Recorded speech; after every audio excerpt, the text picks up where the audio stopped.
காலத்தால் அழிக்க முடியாத நிறைய காவியங்களை நம்ம சொல்லிகிட்டே போகலாம். கல்கியோட பொன்னியின் செல்வன், சாண்டிலினோட கடல் புறா, சு வெங்கடேஷோடைய வேள்பாரி, மக்கள் தலைவர் எம்ஜிஆர், சிவாஜி கணேசன், இவங்கெல்லாம் லிஸ்ட்டில் அழிக்க முடியாத ஒரு பேருங்களோடு இருந்தவங்க. இன்னும் அடுக்கிக்கிட்டே போகலான்னு வச்சுங்களேன். அந்த லிஸ்ட்டில் எப்போவுமே காலத்தில் அழிக்க முடியாத ஒரு இயக்குநர்கள் இருக்காங்க.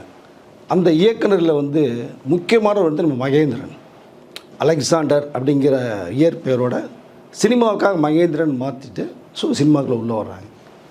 அப்போது நம்ம ரஜினியுடைய அந்த உயிர் கொடுத்து பண்ணது கேபி அப்படின்னாலும், இந்த வளர்த்த ஒரு எஸ்பி முத்துராமனாலும், அந்த ஒரு கம்பீரமாக ரஜினி யார், அவருக்குள்ளே என்ன இருக்குது அப்படிங்கிறத வெளிக்கொடுத்தவர் நம்ம மகேந்திரன்.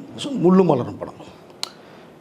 இதற்கப்புறம் அந்த மிகப்பெரிய வெற்றிக்கு அப்புறம் அவர் அடுத்தடுத்த படங்களை அப்படியே பண்ணிகிட்டே வர்றார். இடையில் ஒரு சிறிய தொய்வு வருது. மகேந்திரன் அவர்கள் கொஞ்சம் ட்ரிங்க்குக்கு அவர் கொஞ்சம் அடிமையை லாக் ஆகிறார்.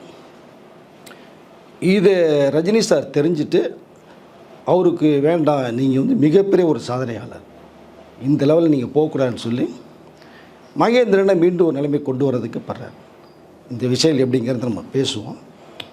இப்போ இதுக்கு முன்னாடி மகேந்திரன் யார் அப்படிங்கிறது சின்ன ஃப்ளாஷ்பேக்கில் போய்ட்டு வரலான்னு நான் நினைக்கிறேன்.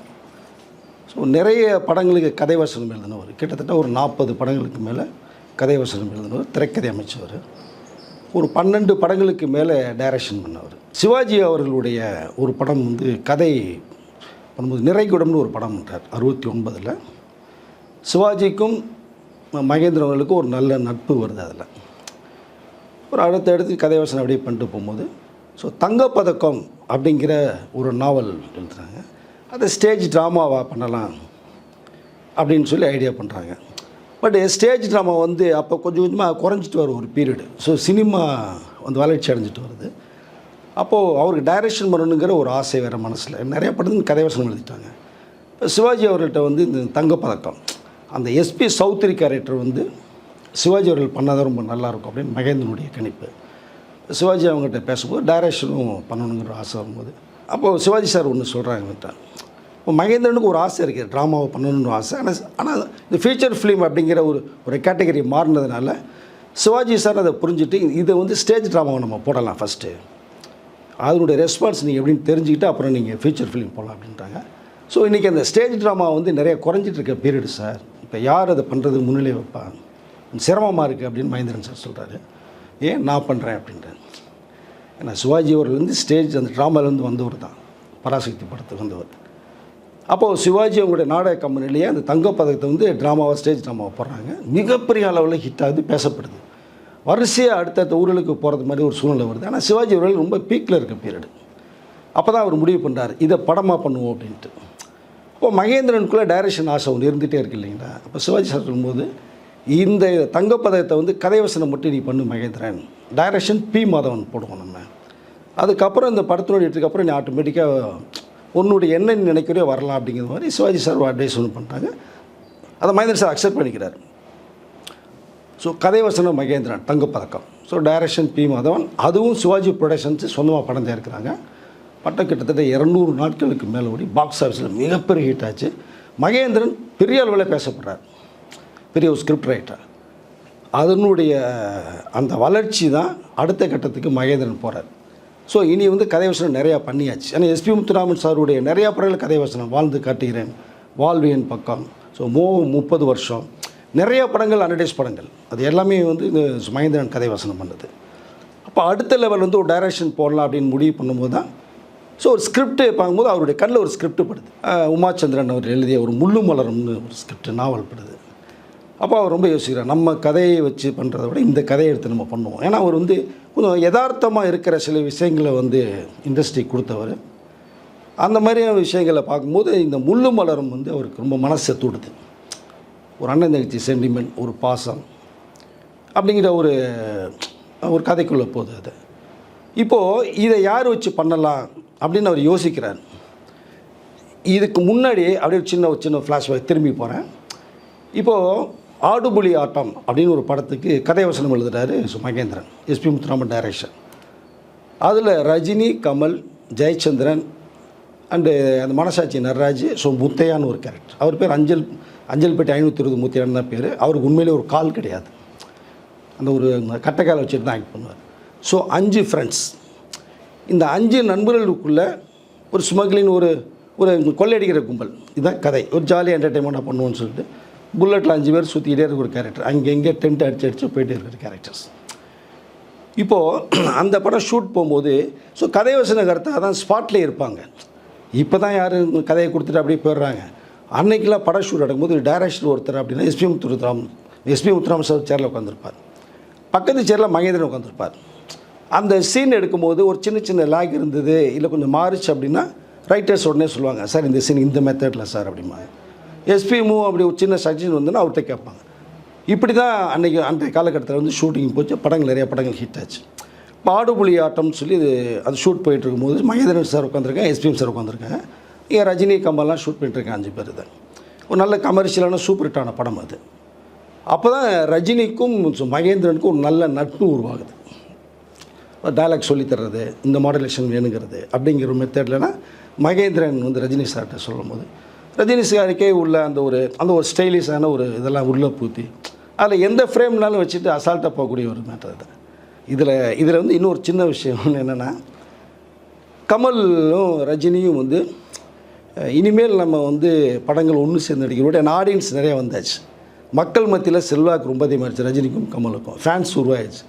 இனிமேல் 2 பேர் சேர்ந்து பண்ணுறது வேணாம் அப்படிங்கிற மாதிரி அந்த ஆடுபுள்ளி ஆட்டத்தில் தான் 2 பேர் டிஸ்கஷன் பண்ணுறத வந்து ஆரம்பிக்கிறாங்க. பட் இந்த ஆடுபுள்ளி ஆட்டத்தில் வந்து ரஜினியுடைய ஸ்டைல்லாம் பார்த்தீங்கன்னா அதில் வந்து புதுசாக பண்ணியிருப்பார். சிகரெட்டை தூக்கி வாயில் போடுவார், ஆனால் சிகரெட்டை பற்ற வைக்க மாட்டார், சிகரெட் மட்டும் வாயில் இருக்கும். அப்போ கமல் கூட சொல்லுவார், நீ சிகரெட்டை வாயில் வைப்ப ஆனால் பற்ற வைக்க மாட்டேன், ஒன்று மாதிரி எல்லா பேர் வர முடியுமா அப்படிங்கும்போது இது ரஜினி ஸ்டைல் அப்படிம்பார். அதில் எல்லாமே ரியல் நேமில் வச்சுருப்பார். இவர் பேர் ரஜினி, அவர் பேர் கமல், அவர் பேர் முத்தையா, அவர் பேர் நடராஜன் அப்படின்னு ஒரிஜினல் நேமே வச்சுருப்பாங்க. இதில் ரஜினி ஸ்டைல் அப்படிங்கிற அந்த ஒரு மெத்தடில் ஒரு ஸ்டைலை திரும்புறது நிற்கிறது அப்படிங்கிற மாதிரி பண்ணியிருப்பாங்க. ரஜினி சார் வந்து ஃப்ரேம்லாம் நீ இதில் ஃபிக்ஸ் பண்ணவே முடியாது. கமல் ஏன் அந்த முடிவுக்கு வர்றாங்கன்னா, ரஜினி அந்த அதாவது ஒரு கேட்டகரியில் இதுதான் ஃப்ரேம், இதுக்குள்ளே நீங்கள் பண்ணணுன்ற மாதிரி டைரக்டர் சொல்லிட்டாங்கன்னா, ரஜினி சார் எக்ஸ்ட்ராவை கொஞ்சம் ஸ்டைலை பண்ணி திரும்புறது பண்ணுறது எல்லாம் பண்ணிடுவாரா. கமல் கொஞ்சம் டிஸ்டர்ப் ஆகுது. இவர் எக்ஸ்ட்ரா ஒரு சின்ன பிட்டப்பட் ஸ்டைல் காமிச்சோன்னா அவருடைய டைலாக் டெரியெல்லாம் மிஸ் ஆகுது. அப்போ தான் கமல் வந்து ஒரு முடிவு பண்ணுறாங்க, சரி நீ நம்ம சேர்ந்து பண்ணுறங்கிறது வேண்டாம், ஸோ 2 பேருக்கு தனி ரூட் அமையுது அப்படிங்கிறது பேச்சுவார்த்தை போகுது. ஸோ ஆரம்பம் அது ஆடுபுள்ளி இடத்துல. ஸோ அப்போ ரஜினிக்கும் மகேந்திரனுக்கும் ஒரு நட்பு உருவாகுது. ஸோ கமலும் ரஜினி ஏன் பண்ணலங்கிறத நம்ம அடுத்தடுத்த வீடியோவில் பேசலாம் இருக்குது. இப்போ மகேந்திரன் சார் மேட்டருக்குள்ளே போவோம்ப்பா.